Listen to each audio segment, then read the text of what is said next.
기도합시다.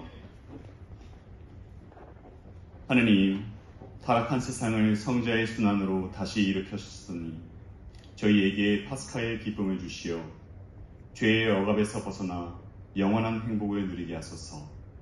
성부와 성령과 함께 천주로서 영원히 살아계시며 다스리시는 성자 우리 주 예수 그리스도를 통하여 비나이다. 아멘.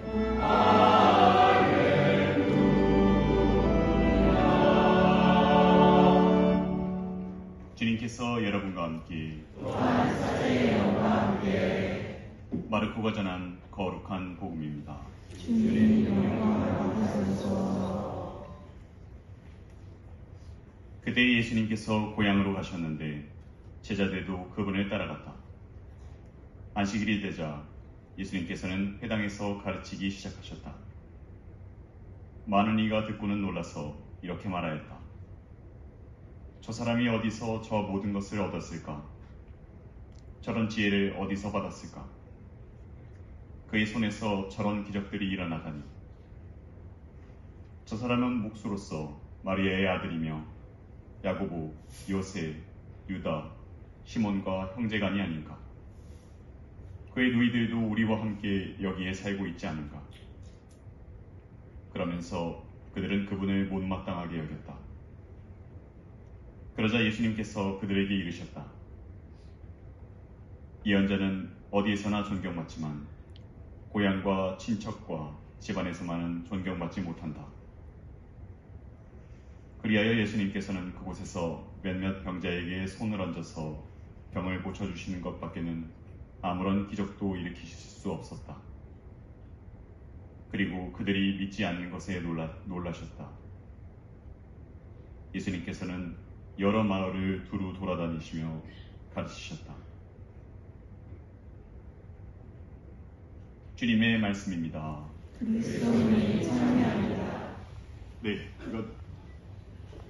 아까 대형방송 들어서 아시겠지만 제가 너무 긴장을 해서 막 다리가 떨리는데 이런 정신 상태로 제가 강론을 도저히 할 수 없어서 저희 이제 신학원장이신 김현수 신부님께 오늘 강론을 좀 대신 부탁드렸습니다. 지금 안 보이시겠지만 너무 떨립니다. 네. 김현수 신부님은 제 동기들 외에 예수에서 저와 같이 가장 오랜 시간 보내신 선배입니다. 그래서 신부님께 특별히 부탁드렸는데 오늘 신부님 강론 함께 들으면서 오늘 복음 다시 묵상하도록 하겠습니다. 참 예수님, 제가 뒤에 서서 참 부담이 됐습니다. 긴장되고 내가 왜 이 강론을 수상했나. 네. 그런데 수사님이, 신부님 같이 살면서 수사님을 많이 불러가지고 좀 수사님, 신부님 좀 혼동이 있을 겁니다. 양해 부탁드립니다. 신부님이 저에게 강의를 부탁한 이유는 아마 철학 3년 동안 같이 살았고 신학 공부하면서 2년 동안 같이 살면서 제가 신부님을 엄청 괴롭혀 드렸거든요. 아마 그거에 대한 보복이 아닌가 싶습니다. 먼저 거의 10년 반 예수의 생활하면서 이렇게 서품을 받게 되셨는데 축하드립니다.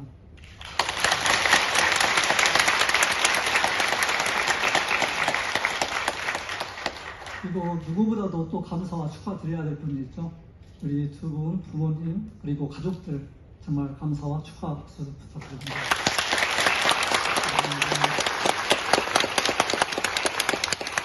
그리고 역시 하나님께 찬미와 영광을 드리겠습니다. 왜냐하면 강론을 들으시면 알겠지만 정철 신부님이 정말 부족한 사람이에요. 네, 그런데 여기까지 이렇게 이끌어주신 하나님의 놀라운 신비를 이제 처음 이렇게 아시게 될 겁니다. 아마 벌써부터 강론 부탁한 것을 후회하고 계시고요. 네, 지금이라도 처리할 수 있습니다.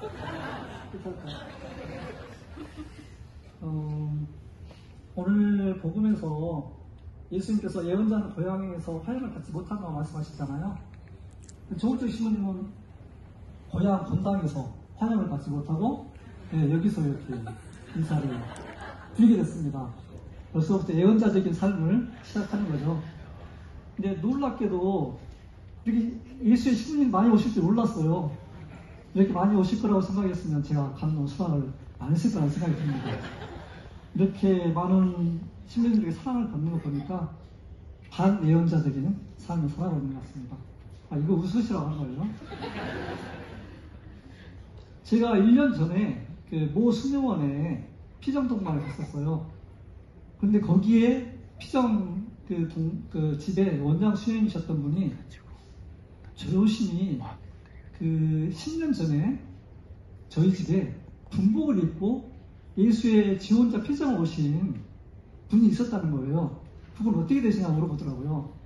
아, 그분 잘 살고 있습니다. 곧 서품을 받을 거예요. 근데 왜 물어보시냐고 물어보니까 그 성소자들이 피정을 끝나고 간 후에 신부님이 머물렀던 방을 봤는데 화장실이 엄청 깨끗하더래요. 이 10년 동안 아직도 기억하는 거 보면 얼마나 청소를 깨끗이 했을까 짐작이 가죠. 예, 신부님의 성격이십니다. 그 말을 듣고 이제 강론을 준비하는데 어떤 생각이 들었냐면 저 신부님이 왜 그렇게 피정집의 화장실을 깨끗하게 청소를 했을까? 왜 그랬을까요? 예수의 성소자로서 예수를 욕먹이고 싶지 않았던 거죠. 그래서 1년 전에 어떤 생각을 했냐면 정철 수사님이 서품을 받으시면 어디에 가더라도 예수의 욕은 먹지 않겠다 그런 생각을 하게 됐습니다. 오늘 이 독서에서 바오로 사도는 나는 그리스도의 힘이 나에게 머무를 수 있도록 더없이 기쁘게 나의 약점을 자랑하렵니다 이렇게 말씀하시잖아요. 저는 반대로 그리스도의 힘이 정월철 신부님에게 머물 수 있도록 더없이 기쁘게 신부님의 약점을 자랑하고 싶습니다. 신부님은 축구를 정말 싫어합니다. 왜 그럴까요? 못하기 때문이죠. 저희는 수련회 딱 입회하면 일주일에 2번 축구를 해야 돼요. 당시에 여기 오시지 않았지만 수련장 신부님이 또 축구를 좋아하셨어요. 그래서 신부님은 억지로 힘들지만 축구를 일주일에 2번을 계속 하셨습니다. 그런데 같이 입회한 동기 중에 남모 수사님이라고 있어요. 그 수사님이 축구를 정말 좋아하세요. 그래서 신부님에게 신부님 점심시간에도 축구하면 안 될까요? 그렇게 청을 해서 일주일에 4번 축구를 하게 됐대요. 정말 힘들었을 것 같아요. 수사님은, 신부님은 축구를 하고 나면 막 화가 났어요. 내가 왜 이 축구를 해야 되는지 그 정도로 이렇게 싫어했습니다. 수련을 마치고 첫 수업을 하고 이제 철학기에 넘어왔는데 저하고 같이 살았죠. 다행히도 일주일에 4번 하던 축구는 1년에 4번으로 줄었습니다.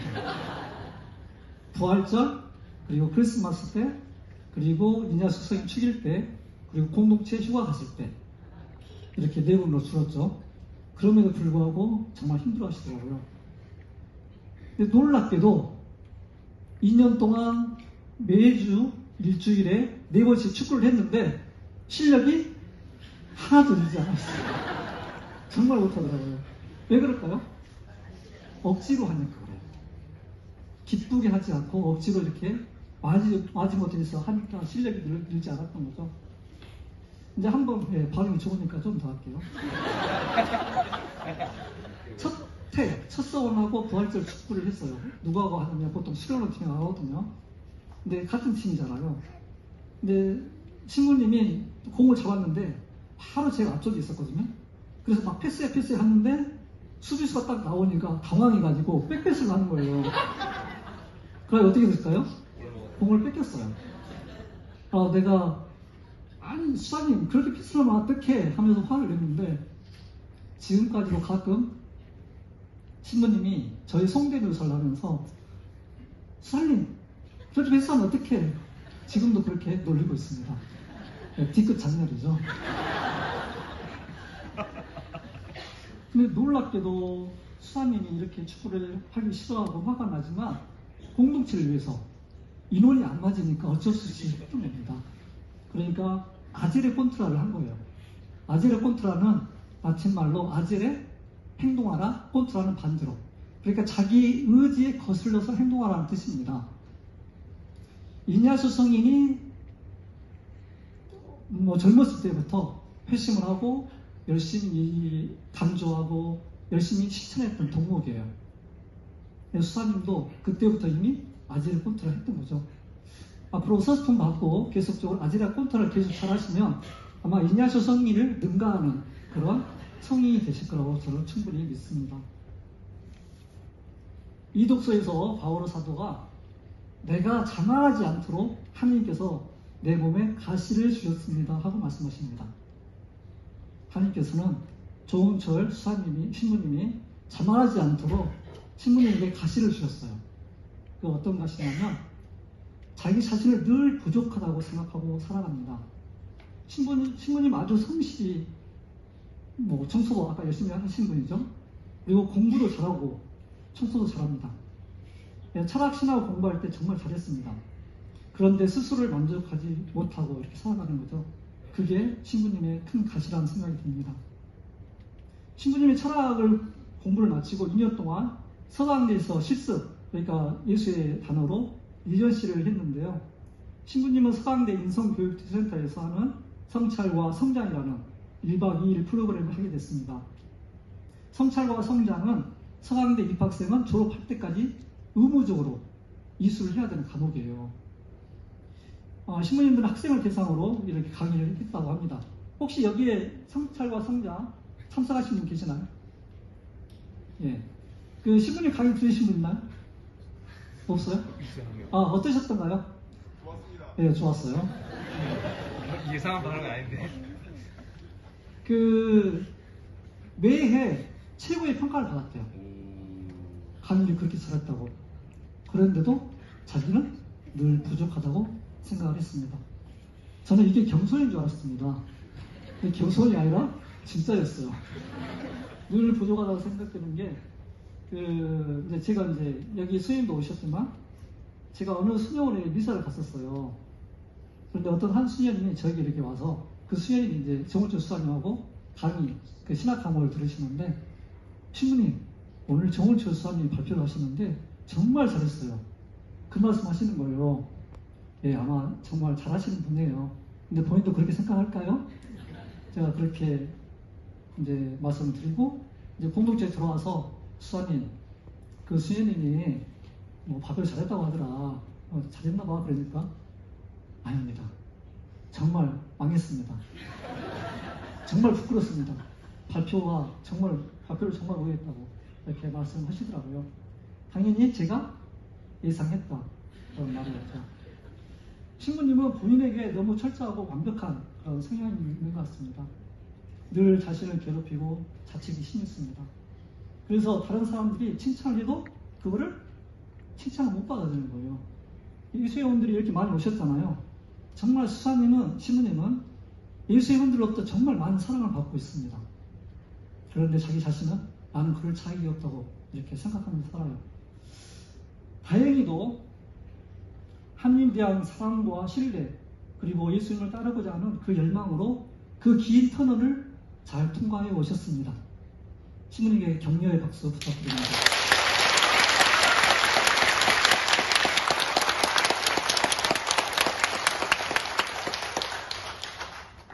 사제가 되었다고 터널이 끝난 건 아니죠? 이제 더 큰 터널이 남았습니다. 그 터널을 잘 통과할 수 있도록 기도 부탁드리고요.